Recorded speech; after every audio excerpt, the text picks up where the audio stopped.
Back at it again with the Mobius Dickus, Chapter 48, the first lowering. So at the top level, I just want to note that this is an exciting chapter. I mean, I find lots of chapters exciting in terms of what ideas they explore, but this is the first that involves our whale hunting, qua whale hunting, actually doing it. I think it's worth pointing out how legitimately, thrilling Melville can be in terms of plot in chapters like this, which of course contrasts with many chapters, which, as I'm indicating, are exciting perhaps in a different way. And I think this chapter highlights pretty well how dangerous the real act of whaling is. I mean, on the very first pursuit, right, by the end of this chapter, Starbuck, Queequeg, and Ishmael are very nearly left for dead. So just want to give a shout out to your boy Herman for writing some good action. But let's talk about some stuff that's explored here. Right on the first page, we have a little bit of an awkward passage to talk about insofar as it's this classic description of Fedallah and Fedallah's cohort. And I picked out this line. Less swart in aspect, swart, if you're curious, swarthy, dark-skinned. Less dark-skinned in aspect, the companions of this figure were of that vivid tiger-yellow complexion peculiar to some of the aboriginal natives of the Manilas, which is obviously a reference to the Philippines, a race notorious for a certain diabolism of subtlety, and by some honest white mariners supposed to be paid spies and secret confidential agents on the water of the devil, their lord, whose counting room they suppose to be elsewhere. I think I've discussed the issues of the text in terms of race before, but this one's, I think, more troubling than some other ones that we've come across. There's no real subtlety that I can detect here. There's no real, winking to the audience in a way that is counteracted, as it is, in my opinion, in Chapter 4 when we first meet Queequeg, etc., etc. This is just like, how about those Asians, Aren't they distrustful? Don't they work for the devil? And there's not much in this chapter that seems to contradict that, and I don't know. This is the first time, I will say, I guess as a privileged white male, even I got uncomfortable in terms of, damn, man, is this just Ishmael being racist because Melville's making a point, or was Melville just being a little bit provincial and close-minded in the 19th century? Unclear to me. It's an ugly passage. I'm not super happy with it, especially because, I got mad love for the Filipinos, especially, dude. I went to a majority Filipino parish, and I don't know, just, it's whack. Of course, I want to contrast this with later on the instance of Flask climbing on top of Daggoo. Let's read. Good a masthead as any, sir. Will you mount? That I will, and thank ye very much, my fine fellow, only I wish you 50 feet taller. Whereupon, planting his feet firmly against two opposite planks of the boat, the gigantic Negro, stooping a little, presented his flat palm to Flask's foot, and then putting Flask's hand on his harsh-plumed head, and bidding him spring him as he himself should toss, with one dexterous fling, landed the little man high and dry on his shoulders. And here was Flask now standing, Daggoo with one lifted arm furnishing him with a breastband to lean against and steady himself by. At any time, it is a strange sight to see the tyro, the beginning or novice, to see with what wondrous habitude of unconscious skill the whaleman will maintain an erect posture in his boat even when pitched about by the most riotously perverse and cross-running seas. Still more strange to see him giddily perched upon the loggerhead itself under such circumstances. But the sight of little Flask, mounted upon gigantic Daggoo, was yet more curious, for sustaining himself with a cool, indifferent, easy unthought of barbaric majesty, the noble Negro to every roll of the sea harmoniously rolled his fine form. On his broad back, the flaxen-haired Flask seemed a snowflake. The bearer looked nobler than the rider. Though truly vivacious, tumultuous, ostentatious little Flask would now and then stamp with impatience, but not one added heave did he thereby give to the Negro's lordly chest. So I have seen passion and vanity stamping that living, magnanimous earth, but the earth did not alter her tides, and her seasons for that. So what an interesting contrast we have here in terms of race. In this passage, Daggoo is clearly being praised. He's being elevated above Flask, rather obviously and explicitly. The bearer looked nobler than the rider. He has majesty. He's compared to the magnanimous earth, which has more solidity and, I think, majesty, if we're going to stick to that word, than human passion and vanity, which are, obviously temporary and flippant things compared to the earth.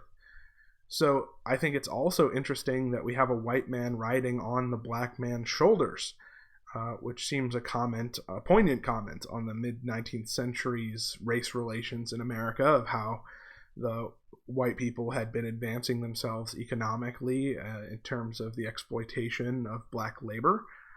How do we square this seeming self-awareness and meta-commentary about race relations in America with what also seems like a very unself-aware and very xenophobic passage at the start of the chapter? I'm not sure I have a good answer to that question, but certainly the book contains multitudes, if we haven't demonstrated that already 48 chapters in, and this is one of those moments where you're kind of torn between how can a guy like Melville write that first passage and also write that second passage, and also write a chapter like chapter 40, Midnight Forecastle, where once again we have the kind of harmonious operations of the Pequod disrupted by racism. It's hard to believe that someone who could write that was racist, but also maybe he has blind spots that are not necessarily taken care of by his particular willingness to point out the exploitation of black people in America. It's a tough question. Moving to something more humorous, I want to talk about the contrast once again between the three captains of the mates, the first three mates. Stubb here has a particularly, I think, interesting way of communicating with his people in his boat, where he's constantly doing this pull, won't ye, etc., etc. And then Melville explains it as, he would say the most terrific things to his crew in a tone so strangely compounded of fun and fury, and the fury seemed so calculated merely as a spice to the fun, that no oarsman could hear such queer invocations without pulling for dear life, and yet pulling for the mere joke of the thing.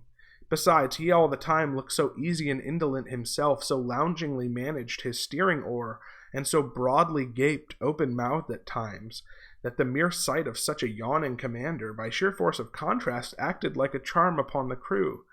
Then again, Stubb was one of those odd sorts of humorists, whose jollity is sometimes so curiously ambiguous as to put all inferiors on their guard in the matter of obeying him. I find the observation from Melville of how you can be an excellent leader who uses humor to get people to achieve things to be a very, I think, poignant and salient observation about how good leaders can operate. That there is a type of ambiguity, I think, to a good leader who is simultaneously always in on the joke but refusing to acknowledge explicitly that what is being done is a joke. There's a kind of liminal state, I think, of a good leader, which is observed here, and I find it pretty accurate. We then move on, and then we get the three contrasting instructions given to by the mates to the crews of the harpoon boats as they go out to chase the whales. All Starbuck says is, "Pull, pull, my good boys," in the lowest possible but intensest concentrated whisper. Contrast that with Flask, who is absolutely going wild. "Sing out and say something, my hearties, roar and pull my thunderbolts. Beach me on their black backs, boys. Only do that for me, and I'll sign you over to my Martha's Vineyard plantation. Boys, including wife and children, boys, lay me on. Oh, Lord, but I shall go stark, staring mad. See that white water." And so shouting, he pulled his hat from his head and stamped up and down on it. Then picking it up, flirted it far off upon the sea, and finally fell to rearing and plunging in the boat's stern like a crazed colt from the prairie. So here we have Starbuck, who's the stoic, in-control leader, the strong, silent type. And then we have Flask, the energetic, passionate, loud leader. And then we have Stubb, who's known for his kind of taking things easy, right? And he says, pull, babes, pull, sucklings, pull all. But what the devil are you hurrying about? Softly, softly, and steadily, my men. Only pull and keep pulling. Nothing more. Crack all your backbones and bite your knives in two. That's all. Take it easy. Why don't you take it easy, I say, and burst all your livers and lungs? So while Flask is more explicitly talking about, get me there, I need to get there, and if you do that, I'll reward you. Stubb is saying, hey, make sure you're taking care of yourself, but also achieve what I want to achieve. And then you have Starbuck with his minimalism. I think those are three very different ways of leadership, and I think it's an interesting invitation for Melville to reflect on what forms of motivation or coaching or leadership work best for you personally. Because I know when I read this, I flash back to, when I played basketball in middle school. I was very bad, let me assure you. Or when I played football in middle school, I was decent, let me assure you. Or when I played soccer in middle school, horrible, just horrible. I actually wasn't bad, but I was so slow, so I played goalie. In all three instances, right, you would have different coaches with different ways of trying to get you to work. And I know the one that worked worst for me was the Flask one, dude. If someone was yelling at me, I was not having it. I was not chilling. I wanted a Starbuck leader every time. I found that if someone just said what they wanted me to do and I liked them, I would do it for them. But the more they talked, the more I was like, ugh, I don't want to do this anymore. So I don't know. I found the contrast, which we constantly get contrast with the mates, right? They always represent different attitudes towards different things. I found it interesting and a good thing to reflect on in terms of what is the correct way to lead people. And then last but not least, you see this yellow come back because we can never escape the yellow. This is a book about knowledge. And late in the chapter, it says, not the raw recruit. This is after a description of some really intense, rowing and ocean work getting to the whales. And it says, not the raw recruit marching from the bosom of his wife into the fever heat of his first battle, not the dead man's ghost encountering the first unknown phantom in the other world. Neither of these can feel stranger and stronger emotions than that man does, who for the first time finds himself pulling into the churned circle of the hunted sperm whale. And I think it's interesting that the comparison is made not only to an earthly experience, which is particularly liminal, like going into battle, which is an experience that no amount of thinking beforehand can prepare you for, but certainly, obviously, we have the reference to death as an experience which is ultimately unknowable for a human being.